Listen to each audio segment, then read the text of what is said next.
voalohany indrindra aloha zany a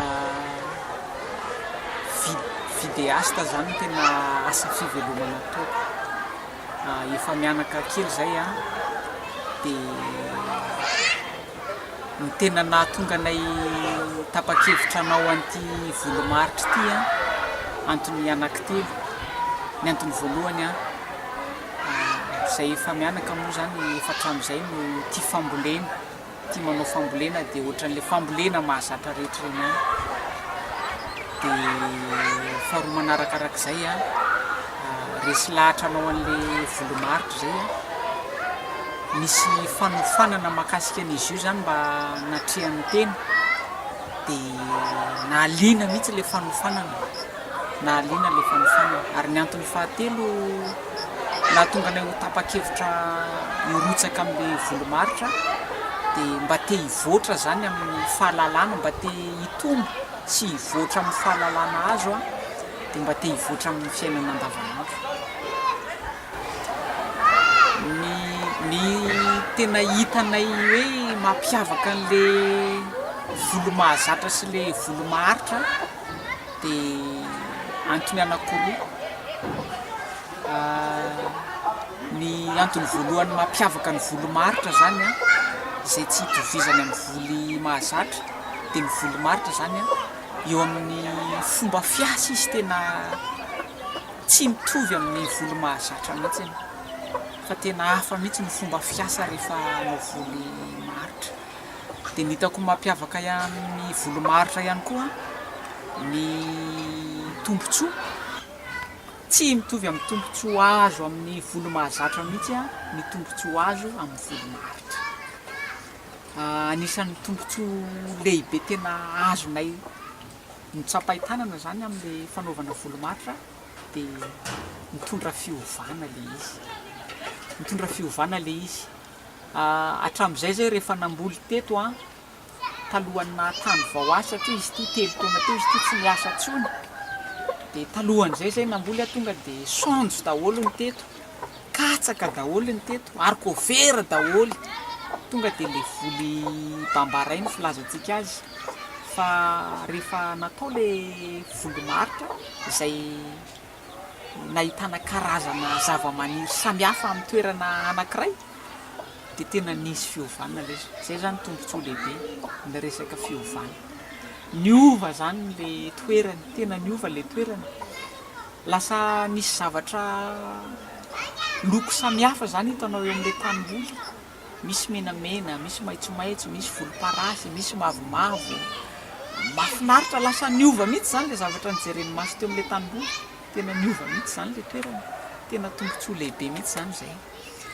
Dia anisan'ny fiovana lehibe tena tsapanay koa rehefa nanao an'ilay volo maharitra dia niova ny fandaniana. Tany amin'ny fanombohana betsaka ny fandaniana, betsaka ny fandaniana hery, betsaka ny fotoana lany tao any amin'ny fanombohana, betsaka ny vola lany. Fa ny tombontsoa azo aty amin'ny voly maharitra ny hena ilay fandaniana. Tsy mampiasa hery be intsony zany ianao rehefa vita ny fambolena ataonao fa rehefa vita ny fambolena dia ny fikojakojana sy ny fanaraha-maso isan'ny ataonao. Tsy ndraindray ianao zany mba manondraka, tsy ndraindray ianao mba manondraka dia tsy ndraindray ianao vao mba miava. Fa matetika kosa ianao zany no mioty vokatra. Zay zany tena tsapanay teto mihitsy.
courgette zay teto a tamin'ny fanombohany courgette a niaraka tamin'ny haricot vert dia le haricot vert io nataonay nanodidina isaky le soritra satria soritra fito zany le nataonay tamin'izay tamin'ny fanombohany dia reo haricot vert manodidina reo a isaky ny soritra zany misy haricot vert dia isaky ny lavaka haricot vert a dia namoaka haricot vert anankiroa isaky ny lavaka misy telo fa rehefa mioty an'le vokatra teo zany zay mioty an'le haricot vert a nikotinay nataonay tamin'ny taratasy le izy a nahatratra tany amin'ny 5-20 kilao zany ny haricot vert niakatra teto amin'ity faritra ity 5-20 kilao zany hoe ny fototra anankiray zany a fototra haricot vert anankiray fototra anankiroa zany no tao amin'ny lavaka anankiray a tsy latsaka ny 1 kilao mihitsy ny lanjana haricot vert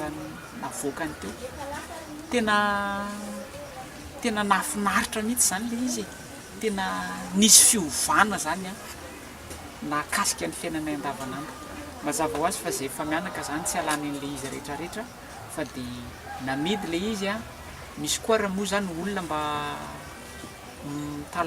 mitalao zany izy hoe mba mangataka hanina kely loaka kely dia omeny izy dia hitanao mihitsy zany hoe tena araka le niresako hoe anisan'ny tombontsi ho azo a nanova le volomaritra nanova toe-tsaina le izy lasa nahazo lesona mihitsy zany zay efa mianaka hoe reo karazana volo miara-maniry rehetrarehetra ireo a samihafa fa mifamelona le izy dia na ny fiarahamonina raha zany niova satria ny fiarahamonina zay mpiray vodirindrina eto zany dia mifamelona mihitsy tamin'ny alalan'le vokatra azo teto amin'le volomaritra mavita loka kely fangaron-doka ho an'ny mpiray vodirindrina tena lasa nanova ny toe-tsainay mihitsy le izy tena hita aloha izy amin'ny fahavokarany raha ohatra zao le tsika ohatra zao anana rehefa mitady anana zao anao fa tsy makenatrenatsy io sady vidinanana koa ohatra ianao fa somary lafolafo am'izao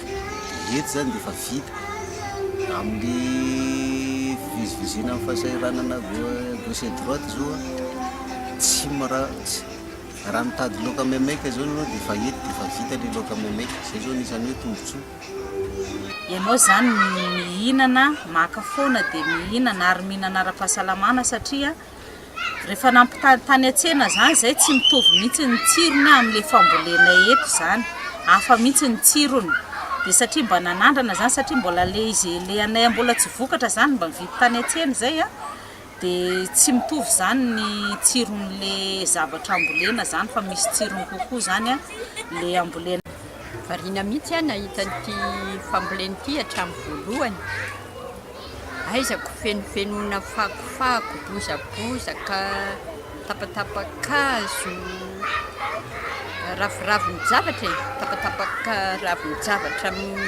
lena natao tanaty lavaka dia avy eo amin'izay vao nitotofana tany izay amin'izay vao nirakofana bozaka dia nitenana variana rehefa maniry le zavatra eo amboniny tena vokatra be vetivety dia mitombo vetivety dia misy voniny dia mahazo loka ianao na tsy vidy loka zany ianao fa afaka mampiasa an'ireny avadibadika anao foana androany hafa dia rapitso hafa ohatran'izany le sady mahasalama le vokatra amin'le izy satria naturel daholo zany le zezika tsisy produit chimique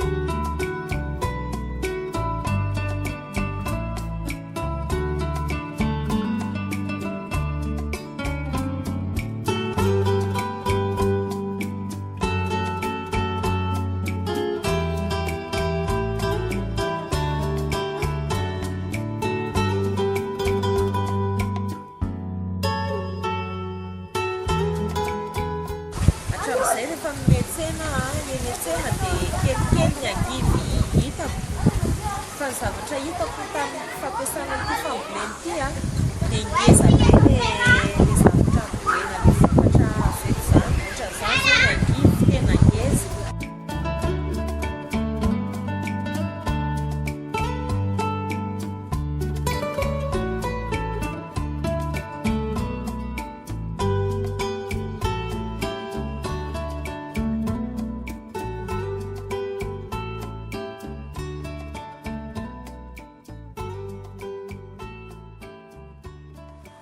betsaka ny tombontsoa azo, tena betsaka ary tsy tambo isaina fa apahany vitsivitsy no resahako amintsika amin'ity androany ity. Tombontsoa voalohany a dia manana sakafo ianao, izany hoe misy laoka afaka hohaninao foana, tsy sendran'le hoe tsy manana laoka ianao izany fa dia misy foana ny laoka izay sahaza hohanina isan'andro. Ary tombontsoa anankiray izao a, taloha ny zanako tsy tia an'ireny aubergine na baranjely ireny, raha mividy teny an-tsena dia tsy tia.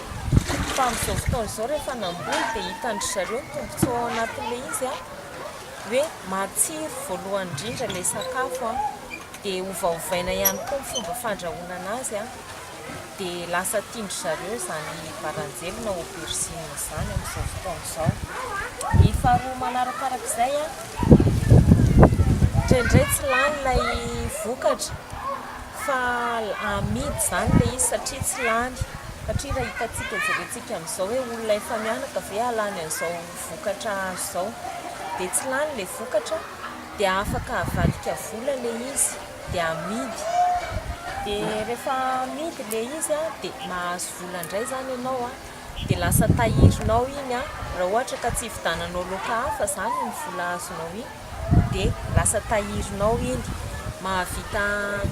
mahavonjy écolazy-ny ankizy iny a, mahavonjy jirama iny a, mahavonjy zavatra hafa na ohatra hoe hividy fanananao atokantrano a, dia mahavita an'izany ny vola azo amin'ny fambolena izay namidy iny. Tena nanova le izy, tena zay zany anisan'ny tombontsoa faharoa ary tena ngeza be azo tamin'le fanaovana an'ilay volomaritra. Tianao amafisinao anatin'le tombontsoa zany le hoe fiovana satria na ny sakafo hohaninao an-trano raha zany dia miovaova ary tsy miala voly ianao fa tsy vokatra no karakarainao. Dia fomba fahandro raha hoana azy no ovaovaina. Dia tena mahafinaritra le izy, tena nazahoana tombony soa mihitsy zany le volomaritra. Tamin'le fanofanana moa zany a, dia misy fampianarana manokana mahakasika an'le endrika hanaovana an'le tany. Ka misy fotoana zany tratran'ny rano le tany nanaovana an'le fambolena, le volomaritra, fa dia tena mbola namoaka vokatra tsara foana le izy satria voaro zany le fambolena, avo mantsy le toerana nametrahana an'le fambolena, midongona le toerana nametrahana an'le fambolena, dia voaro le izy a, tsy lo a, tsy simba fa mivoaka tsara. Ary anisan'ny nampiavaka an'le ao anatin'le tombontsoa a, anisan'ny nampiavaka an'le vokatra azo teto a, dia tsy nifidy vanim-potoana intsony zany le hoe vanim-potoana amin'ny volana zao ny fambolena an'izao na vanim-potoana amin'ny volana zao, fa nandritra an'izay fotoana fohifohy nanaovana fanandramana volomaritra zay a, tao anatin'izay fotoana izay a, dia nanao fanandramana mihitsy zay hoe vanim-potoana tsy fambolena laisoa zao fa andao amboly laisoa, dia vanim-potoana tsy fambolena anana zao fa andao amboly anana, vanim-potoana tsy fambolena sakay fa andao amboly sakay. Dia reo hitanareo reo zany izy fa dia tena hatramin'izao zany a mihody sakay foana, tsy mety lany ny sakay a. Ny baranjely zany efa tsy nilanjaina zany ny baranjely hoe firy kilao zay no efa niala teo fa efa betsabetsaka niala teo, tahaka izany koa ny sôsety. Dia ireo moa zany efa misy vokatra ireo a, misy koa efa misitrika any anaty tany any a, ny karaoty a, ny ovy a, efa misitrika any, efa mitsiry ny sasany a, dia tsy ho ajanona intsony izy ity fa hotoizina. Ny vina sy ny tanjona mba hirinay efa mianaka zany dia zao hoe zahay zany maniry hoe tena mba ho voafehy tsara le resaka volomaritra, mba maniry mihitsy zany ny tena hoe tena voafehy, ho voafehy le izy. Ny fanofanana azo a tsapanay hoe tena nizara ny mpakiofana, fa na dia te hanome betsaka ary izy ny fotoana niarahana tao anatin'le tetikasa nisy fanofanana fohy a, dia izay zany tena mbola mangetaheta androso amin'ny lalina mba ho voafehy tsara zany le resaka volomaritra.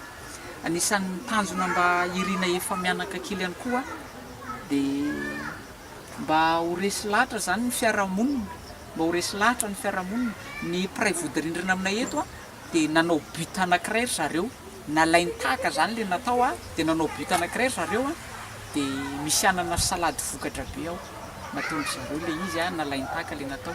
Ka mba faniriana efa mianaka ny fiarahamonina mihitsy mba akatahaka an'le fanaovana volomaritra, ka zay tombontsoa azo le mba azo ny fiarahamonina ihany koa. Zay zany mba anisan'ny tanjona sy fina mba hoe ho alain'ny olona tahaka le zavatra atao. Amin'izay fotoana izay zany resy lahatra aloha zany zay hatreto hoe raha ohatra zany ka mampiatra ny volomaritra ny isa-tokantrano dia tena hisy fiovana lehibe ny fiainan'ny isa-tokantrano.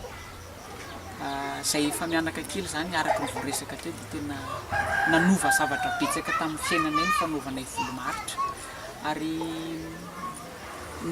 ny sambatan'olona mihitsy zany tena tompona ndraikitra ny amin'ny fiovana. Ny sambatan'olona dia tompona ndraikitra ny amin'ny fandrosoana. Ny sambatan'olona dia tena tompona ndraikitra ny amin'ny fivoarana, tena tompona ndraikitra. Ka irina mihitsy zany mba hoe ho alain'ny olona tahaka le zavatra ao ataonay eto. Ary ny vina sy ny tanjona toy an'izay a, ny fameno amin'izay mihitsy dia zao hoe mba tianay zany ty toerana ity mba ho site, ho toerana manokana, ho vitrine manokana manara-penitra. Zay zany mba fanirianay ho lasa toerana manara-penitra, mba ho lasa ho alain'ny olona tahaka so ho jeren'ny olona. Ary tsy afinaritra ny olona fotsiny fa mba ahasoan'ny olona mihitsy mba ho alain'ny olona tahaka. Dia zay no mba fanirianay efa mianaka ny ahatonga n'ity toerana ity ho toerana, ho vitrine, ho site permaculture. Miala tsiny amin'ilay teny vahiny mba ho site permaculture ho alaina tahaka, ho vitrine zany izy ity. Zay no tena fanirianay. Dia mamerina fisaorana betsaka ireo niara-niasa rehetra, mamerina fisaorana betsaka ho an'ireo izay te hiara-iasa aminay. Saotra indrindra.